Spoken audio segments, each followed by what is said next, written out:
오늘 우리가 이제 읽어본 이 시편 104편은 한번 처음부터 끝까지 다 읽어보려고 하다가 너무 긴가 싶어서 반절로 줄였습니다. 기회가 되시면 꼭 처음부터 끝까지 다 읽어보시기 바랍니다. 네. 우리는 예배를 드릴 때 사도신경으로 신앙을 고백합니다. 예배를 드리면서 왜 사도신경으로 신앙을 고백할까요? 우리가 고백하는 신앙이 우리가 예배하는 동기이기 때문입니다. 하나님께서 우리에게 믿음 주셔가지고 우리가 믿는 바가 있습니다. 그 믿음으로 우리는 하나님을 예배합니다. 사도신경에서 가장 처음으로 고백하는 믿음이 무엇일까요? 나는 전능하신 아버지 하나님 천지의 창조주를 믿습니다 입니다. 이게 최초의 고백인데 이 최초의 고백은 하나님이 전능하신 창조주시라는 것입니다. 하나님이 창조주시라는 고백이 가장 앞선 이유가 무엇일까요? 이것은 분명히 성경에서 창조주 하나님을 가장 먼저 말하고 있기 때문입니다. 우리 창세기 1장 1절을 한번 고백해 보겠습니다. 태초에 하나님이 천지를 창조하시니라. 아멘. 여기서 사용된 창조라는 단어는 바라라는 히브리어입니다. 바라는 오직 하나님에게만 사용됩니다. 하나님이 행하시는 일들을 나타낼 때만 바라가 쓰입니다. 사람에게는 이 단어가 쓰이지 않습니다. 이따금 쓰이는 경우가 있는데 그때는 창조라는 의미를 사용하지 않습니다. 창조는 오직 하나님께만 사용됩니다. 사람이 무언가를 만들어내지만 그것은 하나님께서 창조하신 것들을 활용한 것입니다. 사람이 아무리 위대한 것들을 만들어도 그것은 무로부터의 창조가 아닙니다. 사람은 이미 있는 것들로 만듭니다. 오직 하나님만 무로부터 창조하십니다. 이것이 성경에서 알려주는 하나님의 첫 번째 모습입니다.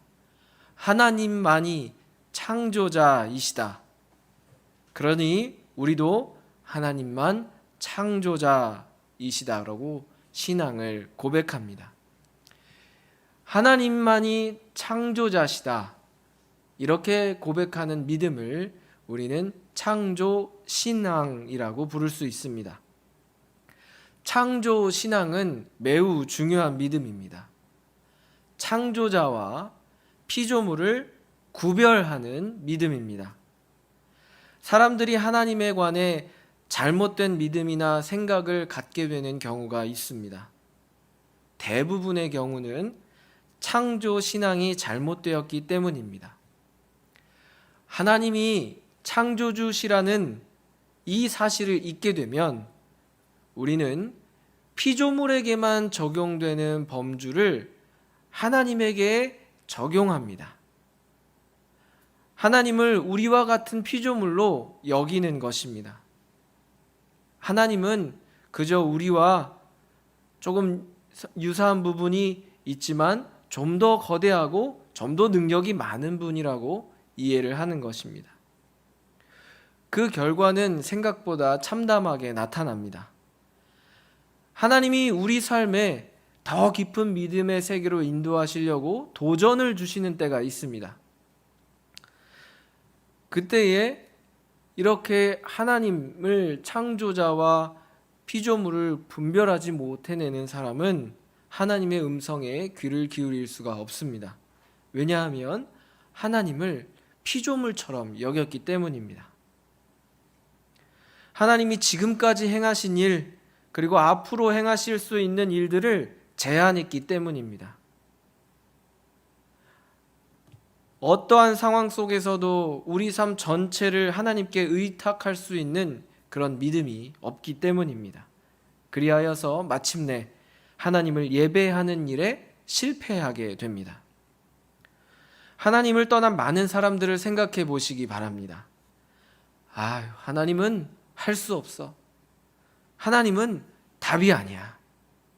이렇게 생각했기 때문에 떠났던 사람들을 기억하시기 바랍니다. 내 영혼은 구원하셨지만 그 밖에 다른 세상의 일들은 하나님은 감당하실 수 없어. 하나님을 제한하고 하나님을 피조물의 수준으로 여기는 사람들은 결코 하나님을 예배할 수 없습니다. 오히려 그들은 피조된 이 세계가 마치 생명과 행복의 근원이라고 여기게 됩니다.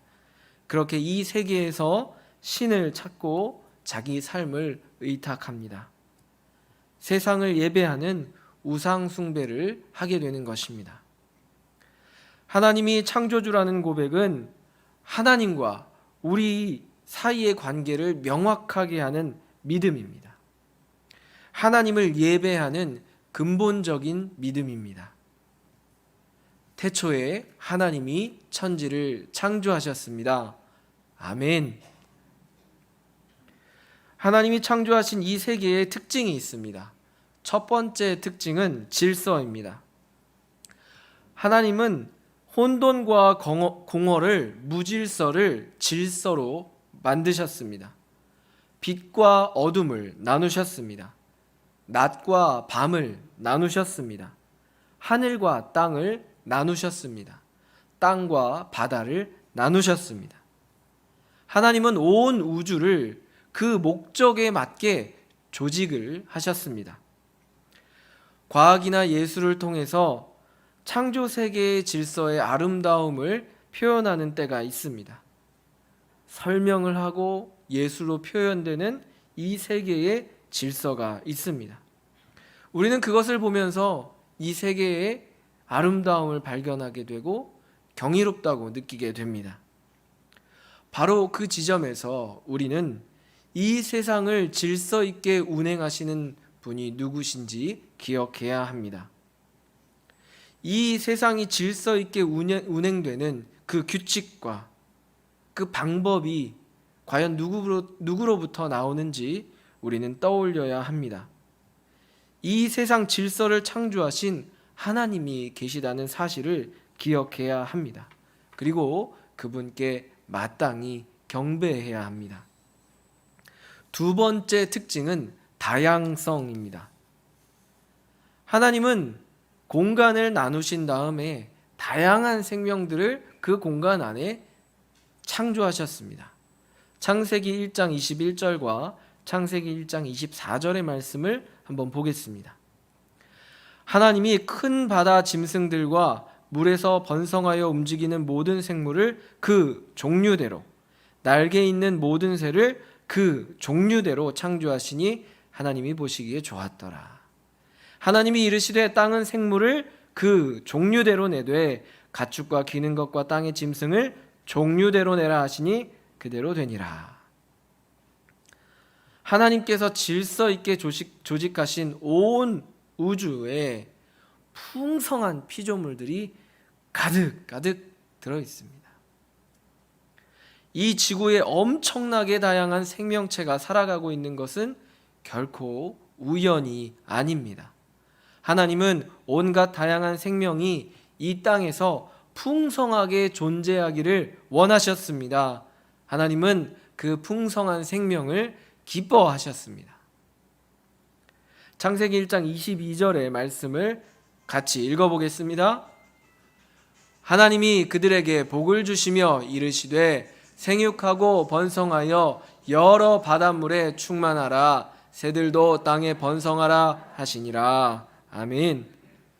생육과 번성은, 이 축복은 새들, 바다의 생물들에게도 동일하게 주어진 것입니다. 하나님은 이 땅의 온갖 종류의 생명이 풍성히 생육하고 번성하기를 원하셨습니다.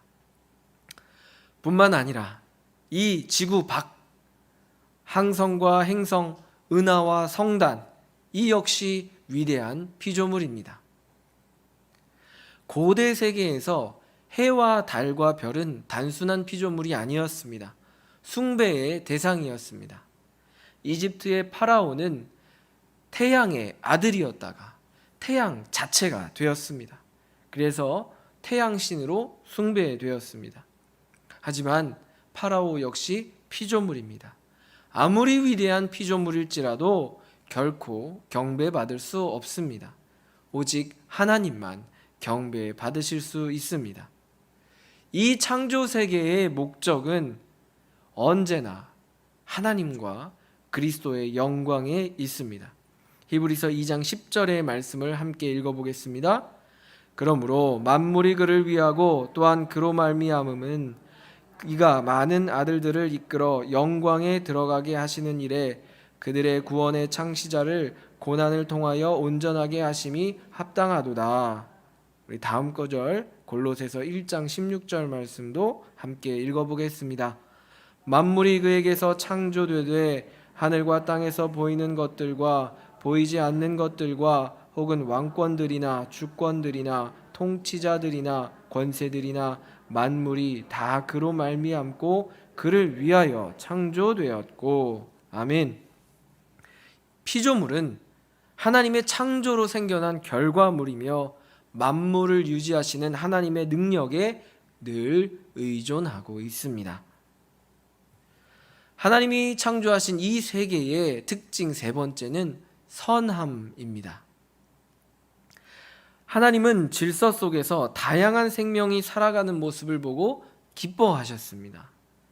창세기 1장은 총 7번에 걸쳐서 하나님이 피조물들을 돌아보시며 그 모습을 기뻐하셨다고 말씀합니다. 그리고 마지막 구절에서 하나님은 그 지으신 모든 것을 보시고 선하다고 말씀하셨습니다. 31절 말씀을 제가 읽겠습니다. 하나님이 지으신 그 모든 것을 보시니 보시기에 심히 좋았더라. 저녁이 되고 아침이 되니 이는 6째 날이니라. 좋았더라에 해당되는 히브리어 단어는 토브입니다. 토브는 단순히 좋다라는 선호의 범위를 넘어서 선하다라는 가치적인 의미를 담고 있습니다. 하나님은 이 세상을 향해 좋다고 선하다고 그 가치를 부여하셨습니다. 그러므로 이 세상은 선합니다. 이 세상은 귀한 가치를 지닙니다. 이 가치는 인간의 관점에서 좌우되지 않습니다. 인간이 유익이 되느냐 마느냐에 따라서 그 가치가 흔들리지 않습니다. 우리는 이 세상을 하나님의 관점에서 바라보아야 합니다. 모든 피조물이 질서 속에서 풍성이 존재할 때 하나님은 그것을 선하다라고 말씀하셨습니다. 그런데 오늘 이 세상의 질서가 깨지고 있습니다. 수많은 피조물들이 사라지며 그 다양성이 훼손되고 있습니다. 우리는 이 세계를 보면서 선하다고 느끼기보다는 염려하게 됩니다. 그간 성도님들과 말씀을 나누면서 바다의 수온이 올라가 제주도에 있던 생태계가 부산까지 올라왔다는 말씀을 드렸습니다.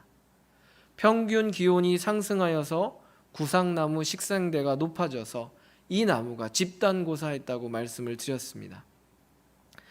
이러한 상황 속에서 여전히 아마존의 숲이 무분별한 벌목으로 파괴되고 있다는 사실도 함께 나누었습니다.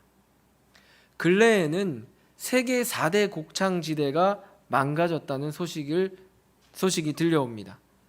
세계의 빵 공장이라고 불리는 우크라이나의 곡물 파종 면적이 전쟁으로 절반이 줄었다고 합니다. 전쟁으로 비료와 제초제, 농기계에 쓸 연료, 일손 등 모든 게 부족하여서 충분히 파종하지 못했다는 것입니다. 한편 밀 수출 1위인 러시아도 전쟁으로 인해 충분히 파종하지 못했다고 합니다. 중국도 코로나로 동북 삼성이 봉쇄되면서 쌀과 옥수수 파종 시기를 놓쳤다고 합니다. 세계 2대 곡창지대와 세계 1위의 밀 수출 국가의 곡식이 이만큼 감소되었습니다. 그런데 우리가 또 눈여겨야 할 부분이 있습니다. 나머지 2개의 곡창지대입니다. 그중 하나인 미국은 심각한 가뭄으로 캔자스와 오클라호마 지역에 밀이 자라지 않고 있습니다. 또한 다른 하나인 아르헨티나 역시 팜파스 지역 가뭄으로 콩, 옥수수, 밀 수확이 감소했습니다. 최근에 뉴스 하나가 더 있었습니다. 세계 밀 생산량 2위 국가인 인도에 폭염이 있었습니다. 이로 인해 밀 수확량이 급감할 것이라는 전망이 나왔습니다. 시뻘겋죠? 검은 부분 혹시 보셨습니까? 거기는 50도라고 합니다. 50도.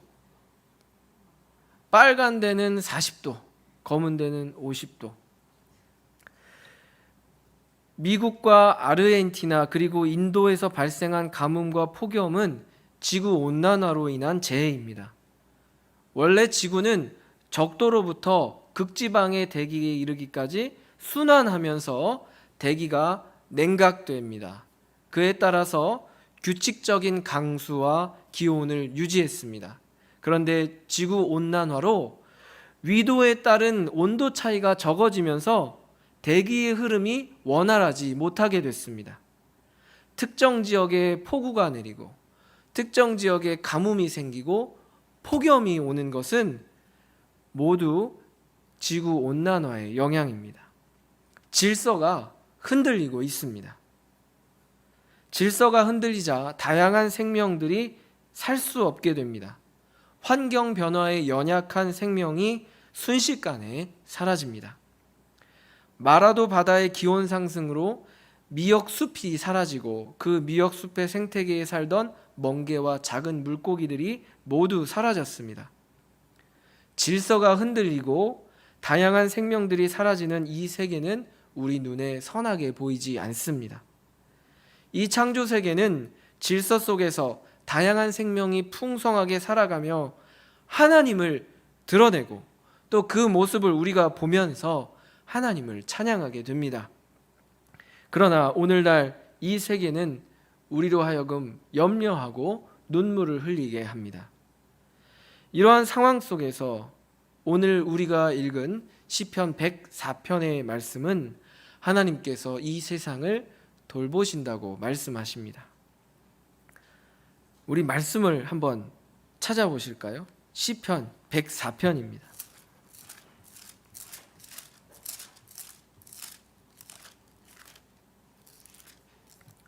10절입니다. 구약성경 878면에 있습니다. 시편 104편 10절입니다. 제가 이렇게 읽어드리면 한번 보시면 되겠습니다. 한 절 한 절 짚어가면서 보시기 바랍니다. 하나님께서 무엇을 하시냐면 10절에 여호와께서 샘을 골짜기에서 솟아나게 하시고 13절로 가보겠습니다. 누각에서부터 산에 물을 부어주시니 14절에 가축을 위한 풀과 사람을 위한 채소를 자라게 하시며 식물들을 자라게 하신다는 말씀입니다. 20절입니다. 주께서 흑암을 지어 밤이 되게 하시니 밤이 오게 하신다는 말씀입니다. 모든 생명에게 21절입니다. 젊은 사자들이 그들의 먹이를 쫓아 27절입니다. 다 주께서 때에 따라 먹을 것을 주시기를 28절입니다. 주께서 주신지 그들이 받으며 하나님께서 모든 살아있는 것들에게 먹을 것을 주십니다. 32절입니다. 그가 땅을 보신즉 땅이 진동하며 산들을 만지신즉 연기가 나느니라. 지진과 화산 폭발이 일어나게 하십니다. 하나님의 생명이 숨결을 거두어 갈 때 생명들이 어떻게 되는지 29절 보시기 바랍니다.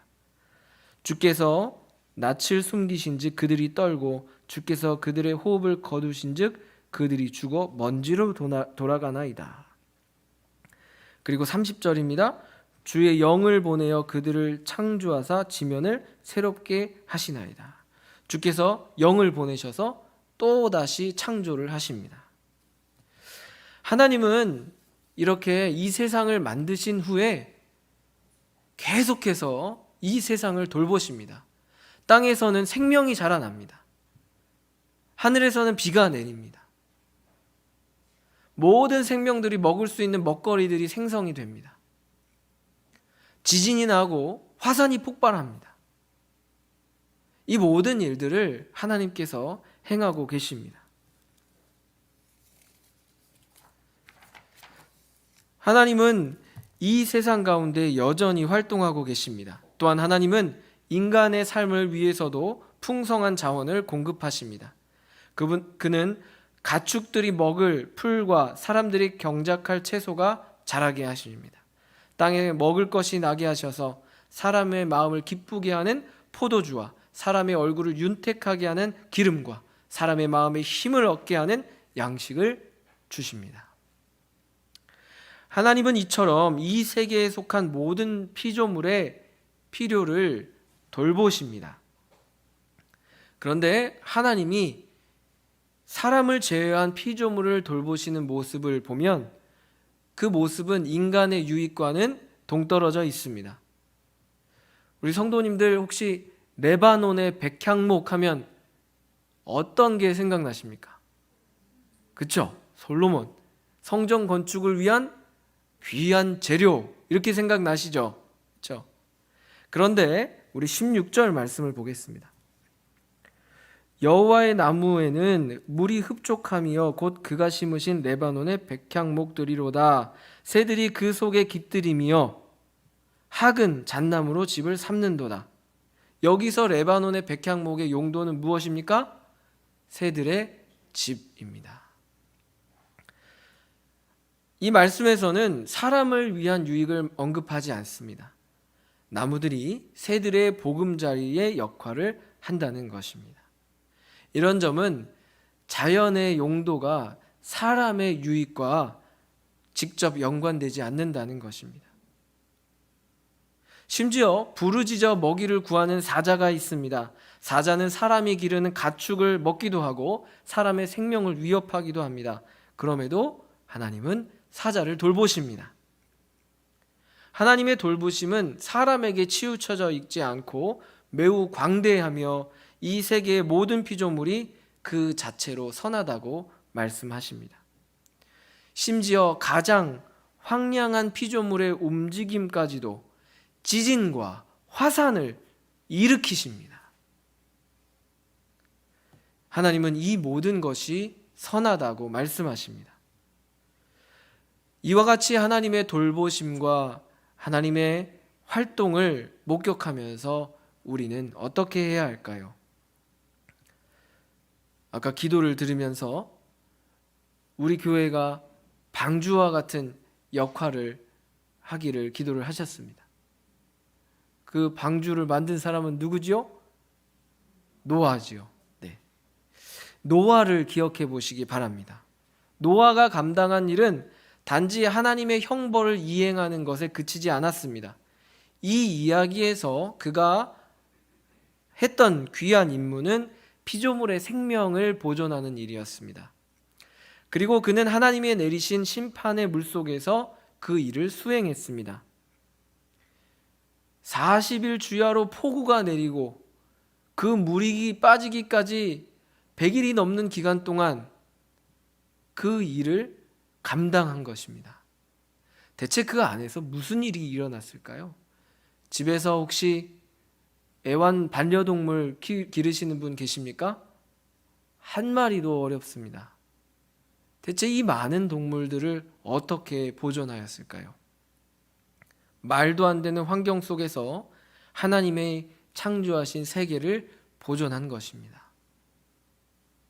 그를 돕는 이도 없었습니다.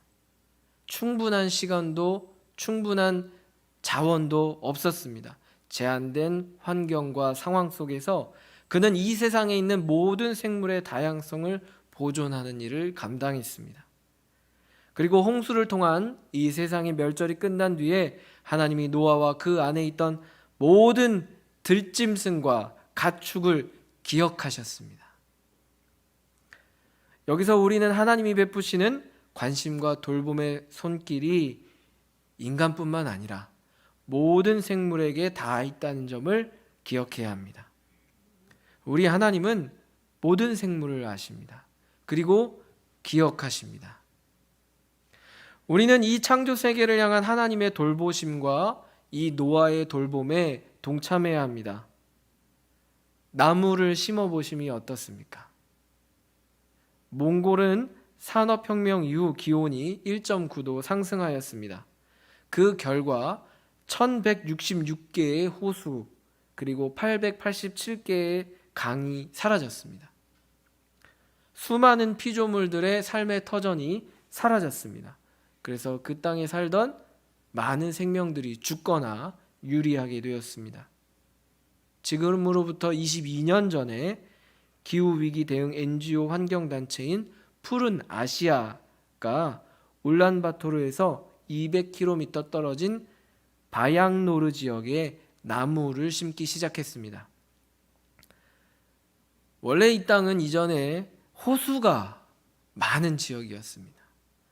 그런데 2도가 오르자 호수가 사라졌습니다.